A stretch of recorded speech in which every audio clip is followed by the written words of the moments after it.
Welcome to Final Bow. I'm Kenneth. Today, we pause to honor those remarkable souls who took their final bow, leaving behind memories that still live within us. Through their passion and dedication, they touched countless hearts. As we remember them, we celebrate their journey and the lasting impact they made on the world. For many film lovers, Diane Keaton has long represented a rare blend of intelligence, charm, and vulnerability on screen. Born on January 5, 1946, she carved out a career that felt both unconventional and deeply relatable, bringing a quiet authenticity to every role she played. Keaton rose to widespread recognition with her performance in Annie Hall, a role that would go on to define an era of cinema. Her portrayal of Annie was refreshingly natural, quirky yet grounded, witty yet sincere. It wasn't just a performance. It felt like meeting a real person, someone audiences could see themselves in. That role earned her an Academy Award and secured her place as one of Hollywood's most distinctive voices. What made Diane Keaton stand out wasn't just her acting ability, but her presence. She brought a thoughtful energy to her characters, often portraying women who were introspective, independent, and emotionally complex. Whether in comedy or drama, she had a way of making even the smallest moments feel meaningful. Beyond the screen, Keaton has also been admired for her individuality, her fashion sense, her candid personality, and her willingness to embrace life on her own terms. She never quite fit into a traditional mold, and that's exactly what made her so compelling. For generations of viewers, Diane Keaton's work continues to resonate. Her performances feel timeless, reminding us that vulnerability and intelligence can coexist beautifully. She remains an enduring symbol of authenticity in film, someone who didn't just act, but connected, leaving a lasting impression on audiences around the world. Dennis Art, born on February 23, 1939, lived a life that blended courage, creativity, and quiet dedication to his craft. Before stepping fully into the spotlight, he served as a helicopter pilot during the Vietnam War, an experience that shaped his resilience and perspective. His bravery earned him 2 Purple Hearts, a testament to both his service and strength. Transitioning from military life to the arts, Art found his true calling on stage and screen. He built a career that may not have always been loud, but was deeply respected.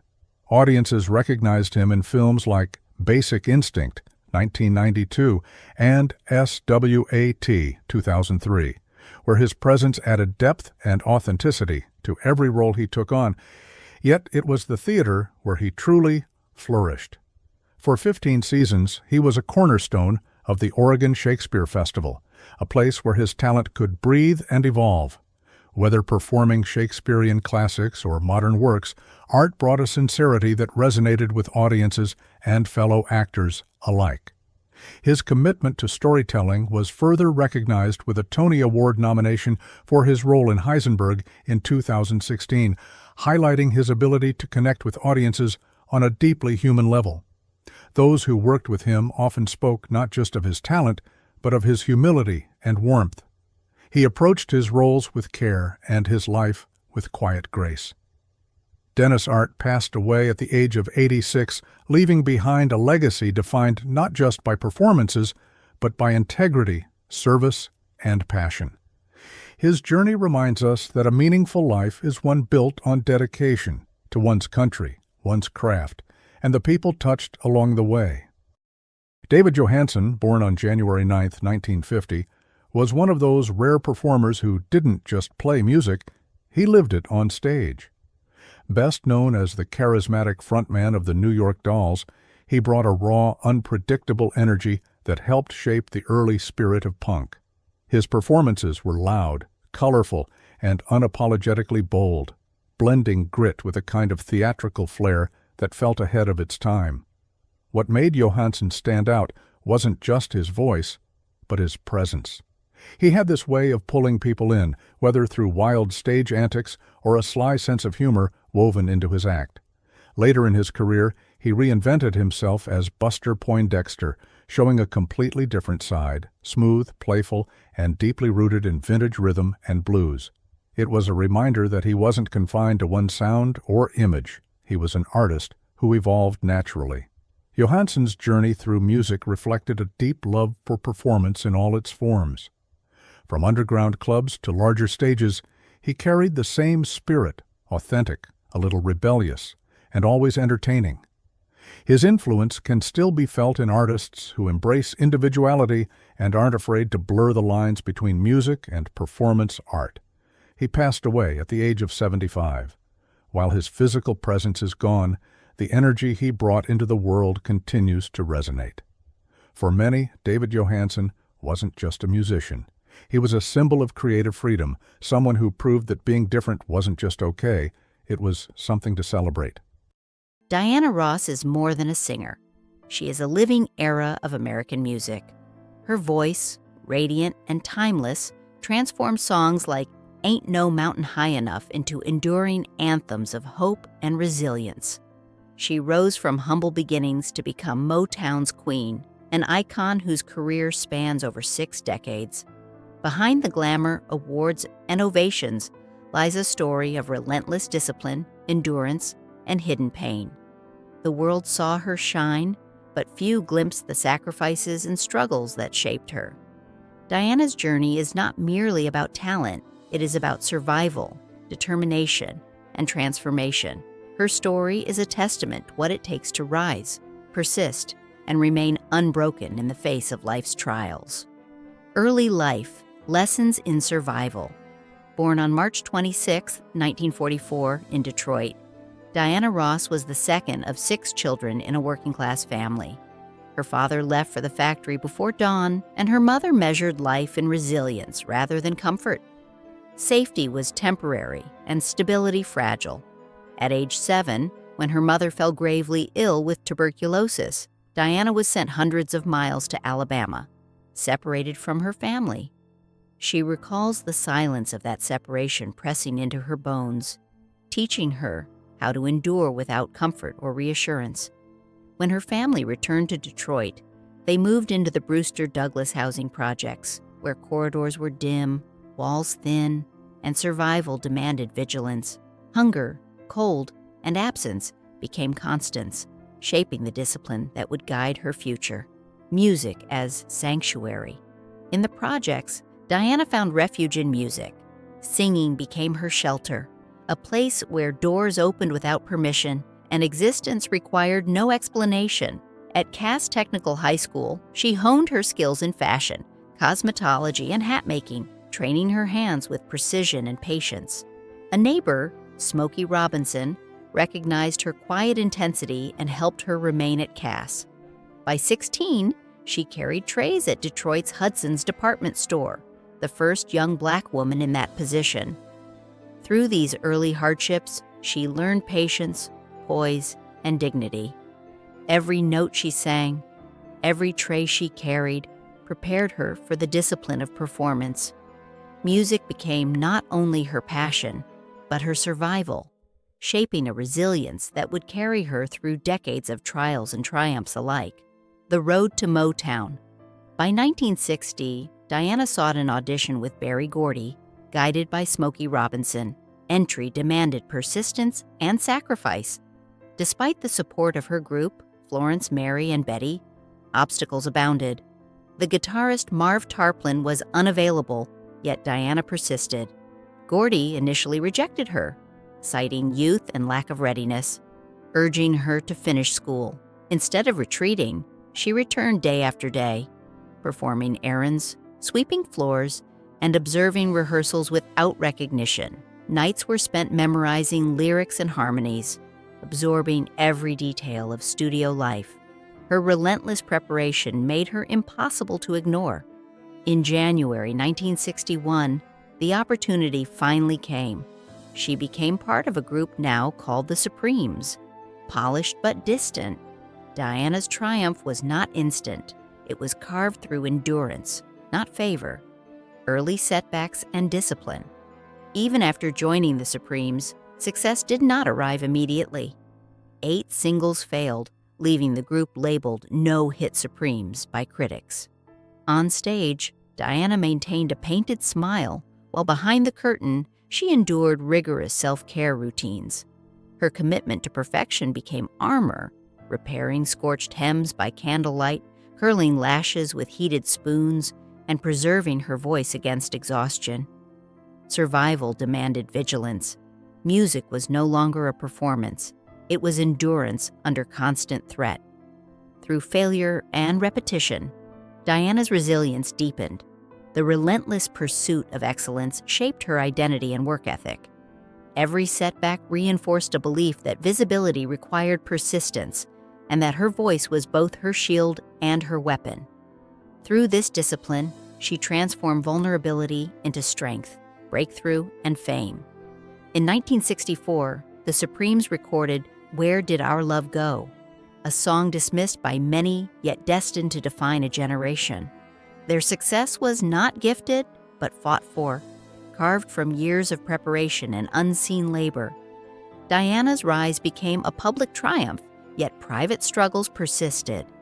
Alcohol briefly numbed pain, and she grappled with the tension between performance and personal well-being. Touring, rehearsals, and appearances consumed her, yet her dedication never faltered. Each note carried not only skill but accumulated endurance. Diana learned that success is inseparable from sacrifice, and that visibility demands constant energy and resilience. Even at the height of fame, she remained disciplined, proving that triumph is not simply recognition. It is the product of relentless perseverance. Confronting personal struggles. By 2002, Diana's body and mind faced the cumulative effects of decades in the spotlight. Following family urging, she sought treatment at Promises Malibu, confronting battles long hidden beneath the stage persona. The tension between fame and health persisted, culminating in a December 30th incident in Tucson, Arizona. Her car drifted, police intervened, and she faced public exposure of vulnerability. 2 days in jail, probation, and fines stripped away the illusion of control. For the first time in decades, the applause ceased, leaving only the raw reality of her humanity. Behind closed doors, Diana wept, not for fame lost, but for the distance between expectation and self. This episode marked a reckoning with the cost of a life lived in constant performance, loss, and endurance. In 2009, Diana faced profound grief with the death of Michael Jackson, whom she had guided from his earliest Motown days. His passing left a silence that no spotlight could fill. She had mentored him, protected him, and shared in his rise, and now the absence of his presence was a wound only she could feel. Diana's reflection on legacy deepened. Admiration may elevate a life, but it cannot protect it. Her subsequent performances carried more than triumph. They carried accumulated pain, responsibility, and love. Each stage became a testament to endurance, a continuation of her commitment to visibility despite cost. She embodied resilience, proving that survival is as much a measure of strength as achievement. Rebuilding legacy. After public humiliation and private grief, Diana returned to the stage, quieter yet undeterred. Each performance became an act of resistance. Collaborations with Rod Stewart and Westlife, and albums like Blue and I Love You, were not attempts to reclaim relevance but acts of survival. Awards followed, including Lifetime Achievements and the Presidential Medal of Freedom, affirming her enduring impact. The world recognized her legacy, yet Diana's persistence was not driven by accolades. It was habitual. Touring, rehearsals, and appearances became part of her disciplined routine, a testament to enduring public scrutiny while maintaining personal integrity. Her journey illustrates that legacy is built not merely by fame, but by continuous presence and quiet determination.